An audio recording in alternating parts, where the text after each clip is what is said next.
கரூர் துயர சம்பவம் நடந்து நாளையோட ஒரு வாரமாக போகிறது. ஒரு வாரத்தில் அத்தனை அரசியல் மாற்றங்கள், அவ்வளோ பெரிய கருத்து மோதல்கள், அடிதடிகள், ஆளாளுக்கு ஒரு கருத்து.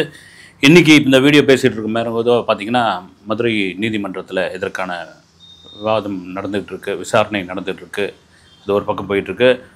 நீதி அரசர்கள் கேள்வியெல்லாம் கேட்டுக்கிட்டு இருக்காங்க.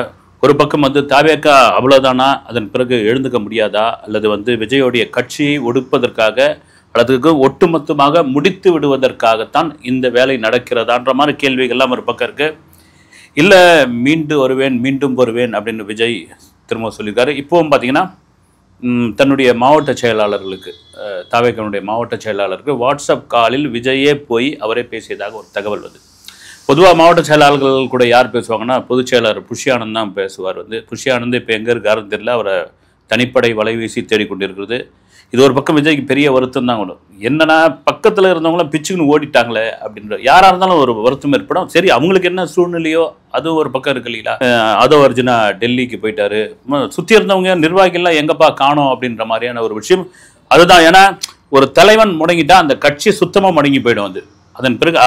அதற்கு பிறகு இருக்கக்கூடிய நிர்வாகிகள், மாவட்ட செயலாளர்கள், நகர செயலாளர்கள், பொறுப்பாளர்கள் இவங்கெல்லாம் சோர்ந்து போயிடுவாங்க. அதுக்கு தான் விஜயே வாட்ஸ்அப் காலில் பேசி நீங்கள் அடுத்த கட்டமாக என்னவோ அதையெல்லாம் பார்க்க ஆரம்பிங்க, அடுத்த கட்டமாக கட்சியை கொண்டு போங்க, எல்லாத்தையும் நீங்கள் விறுவிறுன்னு எல்லா வேலையும் நடைபெறுங்க, நீங்கள் பார்த்துக்கலாம், விடுங்க, நான் இருக்கிறேன் உங்களுக்கு அப்படின்னு ஒரு நம்பிக்கை கொடுத்துருக்க. இதான் ஒரு கட்சி தலைவருக்கான விஷயம். ஏன்னா கரூர் சம்பவத்திற்கு யார் காரணம், என்ன விசாரணை, ஒரு நபர் கமிஷன், அப்புறமா மத்தியில் உள்ள 8 எம்பிக்கள் கொண்ட ஒரு குழுவுடைய அறிக்கை, இதை தாண்டி சிபிஐ விசாரணை வேணும்னு ஒரு கோரிக்கை, இதன் பிறகு வழக்கு கோர்ட்டில் இருக்குது.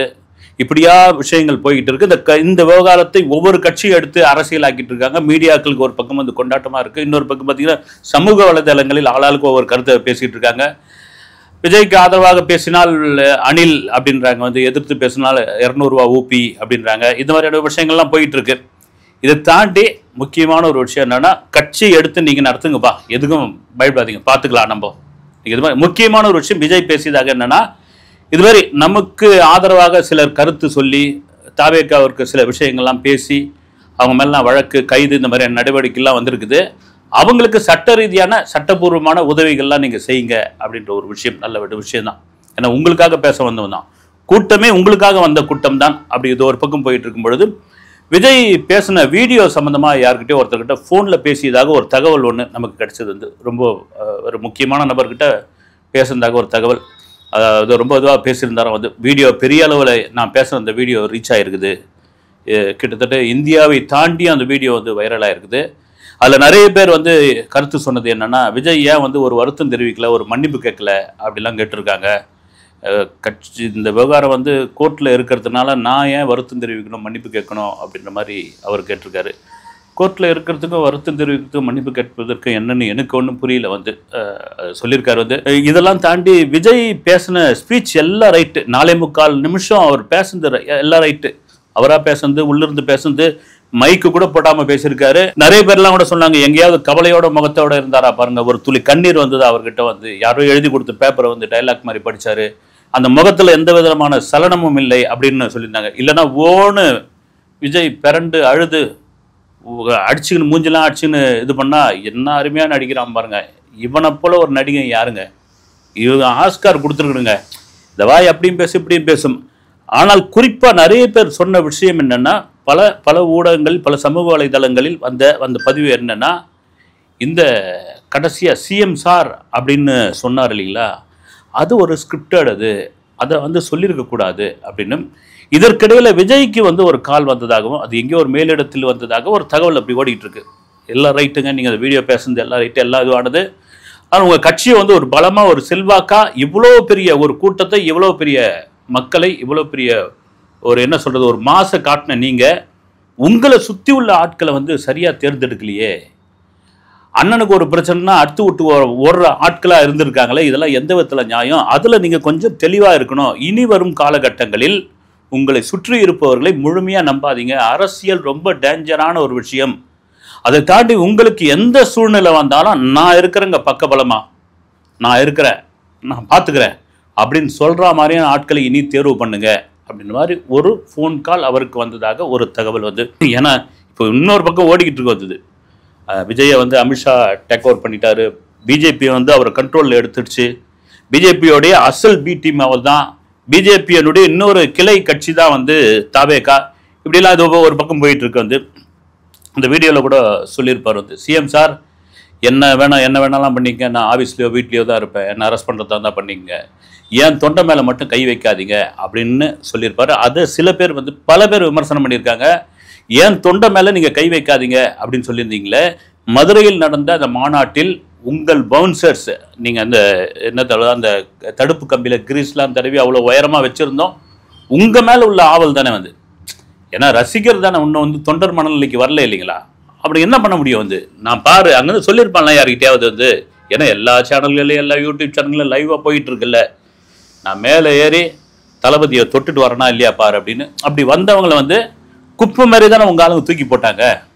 நீங்கள் வந்து என் தொண்டனை தொட்டிங்கன்னா அவ்வளோதான் அப்படின்றீங்க, நீங்கள் வந்து அவர்கள் குப்பையை அள்ளி போடுற மாதிரி தானே போட்டாங்க அப்படின்னு நீதிமன்றம் கூட ஒரு கேள்வி கேட்டுக்கிறது. இந்த பாதுகாவலர்களுக்கெல்லாம் என்ன வேலை, அவர்களையும் விசாரிக்கணும் அப்படின்னு வந்து பவுன்சர்ஸ், அது சம்பந்தமான ஒரு தனி வீடியோ கூட உங்களுக்கு பேசுகிறேன் நான். அதில் ஒரு முக்கியமான ஒரு விஷயம் இருக்குது. இதெல்லாம் மீறி கருத்து சுதந்திரம், பேச்சு சுதந்திரம் அப்படின்றது வந்து ரொம்ப முக்கியமான ஒரு விஷயம். பேச்சு சுதந்திரத்தை பற்றி விஜயே நிறைய முறை பேசியிருக்காரு. ஏன்னா யாருடைய பேச்சு சுதந்திரத்திலும் நம்ம வந்து தலையிடக்கூடாது, யாருடைய பேச்சு சுதந்திரத்தையும் தடுக்கக்கூடாது அப்படின்ற ஒரு விவகாரம் இருக்குது. அது உங்களுக்கு மட்டும்தானா அப்படின்ற ஒரு கேள்வியும் இருக்குது. என்ன காரணம்னா, அது ஓவியா தெரிஞ்சு போட்டாங்களா தெரியாமல் போட்டாங்களா என்னன்னு தெரியல வந்து. ஏன்னா அவ்வளோ அவசரமாக போட வேண்டிய அவசியம் என்ன, கரூர் சம்பவம் நடந்த உடனே நடிகை ஓவியா வந்து உடனே விஜயை அரெஸ்ட் பண்ணணும் அப்படின்னு முதல் பதிவு அவங்களுக்கு தான் இருக்கணும். அதன் பிறகு இப்போ கூட கேள்வி கேட்டுக்கிட்டு இருக்காங்க நிறைய பேர் வந்து, ஏன் நீங்கள் வந்து மற்றவங்க மேலே வழக்கு பதிவு பண்ணியிருக்கீங்க, விஜய் ஏன் நீங்கள் அரெஸ்ட் பண்ண பயப்படுறீங்க, அரெஸ்ட் பண்ணால் வந்து அவருக்கு மைலேஜாக மாறிடுமா, அவருக்கு வந்து அனுதாப ஓட்டுகள் வருமா, அவருக்கு செல்வாக்கு வந்து விடுமா அப்படின்னு நீங்கள் பார்க்குறீங்களான்னு ஒரு கேள்வி இருக்குது வந்து. இல்லை விஜயை அரெஸ்ட் பண்ணுவதற்கான எந்த முகாந்திரமும் இதில் இருப்பதாக தெரியவில்லை என்ற மாதிரியான ஒரு இது ஓடிட்டு இருக்கும்பொழுது, இந்த கருத்து சுதந்திரம், பேச்சு சுதந்திரம் குறிப்பாக இப்போ ஓவியா அந்த மாதிரியான ஒரு கருத்து பதிவு பண்ணதுக்கு போட்டு உங்கள் ஆளுங்க இறங்கி இந்த பாடாப்படுத்துகிறாங்களே. உங்களுக்கு எதிர்த்து பேசினா ஒன்று, ஆதரவு பேசினா ஒன்றா, அப்போ எதிர்த்தே பேசக்கூடாதா, எதிர்கருத்தே வெளியிடக்கூடாதா, இங்கே பேச்சு சுதந்திரமே இல்லையா அப்படின்ற ஒரு கேள்வி நியாயமான ஒரு கேள்வி தான். அமீர் கூட சொல்லியிருந்தா கூட நம்ம சொல்லியிருந்தோம் வந்து, நடிகர்கள் என்ன கொடுக்குறாங்களோ அதை வாங்கி வச்சுங்க, என்ன பணம் கொடுத்தாலும் பொருள் கொடுத்தாலும் எல்லாத்தையும் வாங்கி வச்சுங்க, நாட்டை மட்டும் கையில் கொடுத்துடாதீங்கன்னு அவரையும் போட்டு கீழே புலன்னு புலந்துக்கிட்டு இருந்தாங்க வந்து. இதை தான் கேள்வியாக கேட்குறாங்க, சாமி ஏன் இப்படி அப்படின்னு. இதை தாண்டி முக்கியமான சம்பவம் என்னென்னா, ஒரு பக்கம் தாவேகாவிற்கு எதிர்ப்பு அரசியல் திமுக அதனுடைய கூட்டணி கட்சிகள் நிற்கும் பொழுது, தாவேகாவுக்கு ஆதரவு அப்படின்னு பிஜேபி ஒரு பக்கம், அதிமுக ஒரு பக்கம், இன்னும் சில கட்சிகள்லாம் இருக்கும் பொழுது, அதிமுகவினுடைய பிரச்சார கூட்டம் எடப்பாடி பழனிசாமி தலைமையில் அரூர் சட்டமன்ற தொகுதியில் நடந்த பொழுது, அவர் பேசுறதுக்கு முன்னாடி எம்ஜிஆர் வாழ்க, புரட்சி தலைவி அம்மா வாழ்க அப்படின்னு சொல்லிட்டு கரூரில் இறந்து போனவர்களுக்காக மௌன அஞ்சலி அப்படின்னு சொன்னது வந்து ஒரு பெரிய இதுவாக மாதிரி இருக்குது. இது யாருமே சொல்லலையே. இப்போ டிவிக்கே கூட எந்த இடத்துலையும் வந்து ஒரு மௌன அஞ்சலின் மாதிரி விஷயத்தை சொல்லவே இல்லை. ஒரு அரைக்கம்பத்தில் கொடி இது வரைக்கும் கூட தொங்க விடலை. அவங்களுக்காக வந்த கூட்டம் தானே அப்படின் போது எடப்பாடி அங்கே ஒரு மைலேஜை கொடுத்துட்டாரு. அதை தாண்டி அந்த கூட்டத்திற்கு வந்திருந்த கூட்டணி கட்சியினர், ஒரு பக்கம் பிஜேபி கொடி, இன்னொரு பக்கம் அதிமுக கொடி, திடீர்னு பார்த்தீங்கன்னா ஒரு 20-25 தாவேகா கொடி இருந்தது வந்து. ஏன்னா முந்தைய ஒரு பிரச்சார கூட்டத்தில் தான் வந்து விஜய் சொல்லியிருந்தார் வந்து, நீங்கள் அதிமுகவுக்கு போடுற ஒவ்வொரு ஓட்டும் பிஜேபிக்கு போடுற ஓட்டாக மாறும் அது, அதனால் பார்த்துங்க நீங்கன்னு. ஏன்னா அதிமுக எதிர்ப்பு அரசியலே வந்து விஜய் பேசாமலே இருக்காருன்னு போது அவர் பேச ஆரம்பித்தார். இப்போ அப்படியே தலைகீழ மாறுது. காலங்கள் மாறும்போது காட்சிகள் மாறும். அதுதாங்க அரசியலில் இன்னும் அப்பட்டமாக தெரியும். என்ன வேணாலும் இன்னும் 8 மாதம் இருக்குது பாருங்கள், 8 மாதத்துக்குள்ளே என்னென்ன நடக்குமோ. ஏன்னா அதிமுக எதிர்ப்பு அரசியல் பேசுகிற கொள்கை எதிரி வந்து பிஜேபி, நீங்கள் ஏடிஎம்கேக்கு ஓட்டு போட்டிங்கன்னா அது பிஜேபிக்கு ஓட்டு போட்ட மாதிரி அப்படின்னு சொன்ன ஒரு தலைவர், அந்த தலைவருடைய கட்சி கொடி அரூரில் அதே அதிமுக கூட்டத்தில் அங்கே வந்து கையில் பிடிச்சிக்கிட்டு இருக்காங்க அவங்க. ஓகே, அப்போ ஆதரவா அப்படின்ற ஒரு விஷயம் அங்கே வந்து பேச ஆரம்பிக்குது வந்து. இதுதான் ஒவ்வொரு விஷயமா இப்போ மாறிக்கிட்டே இருக்குது வந்து. நிறைய பேர் கேட்குற கேள்வி என்னென்னா, எங்க வந்து முதல்வர் ஸ்டாலின் விஜய் மேலே கை வைக்கிறதுக்கு பயப்படுறாரா, விஜயை அரெஸ்ட் பண்ணுறதுக்கு தயங்குறாரா? இதே வந்து மறைந்த அந்த அம்மா செல்வி ஜெயலலிதா அவர்கள் இருந்திருந்தா என்ன ஆயிருக்கும் நேரத்துக்கு அப்படின்னு ஒரு மூத்த பத்திரிகையாளர் ஒருத்தர் ஒரு பதிவு ஒன்று போட்டிருக்காரு. அது ஒரு சீரியஸாக அல்லது இதுவான்னு தெரியல வந்து, ஒருவேளை ஜெயலலிதா அவர்கள் இருந்திருந்தால், விஜய் இப்படி ஒரு பேசியிருந்தால் என்ன ஆயிருக்குன்னா, சிறுவர் சீர்திருத்த பள்ளிகள் எல்லாம் நிரம்பி வழிந்திருக்கும் அப்படின்னு அவர் ஒரு மாதிரி கிண்டலாக சொல்லியிருக்காரு. என்னென்னா இவங்க எல்லாம் வந்து சின்ன பசங்க தான், எல்லாம் வந்து 17 வயசுக்கு கீழே இருக்கிறது தான், அதனால் வந்து அவ்வளோ பேரையும் பிடிச்சி இந்த சிறுவர் சீர்திருத்த பள்ளியில் போட்டிருப்பாங்க அப்படின்னு.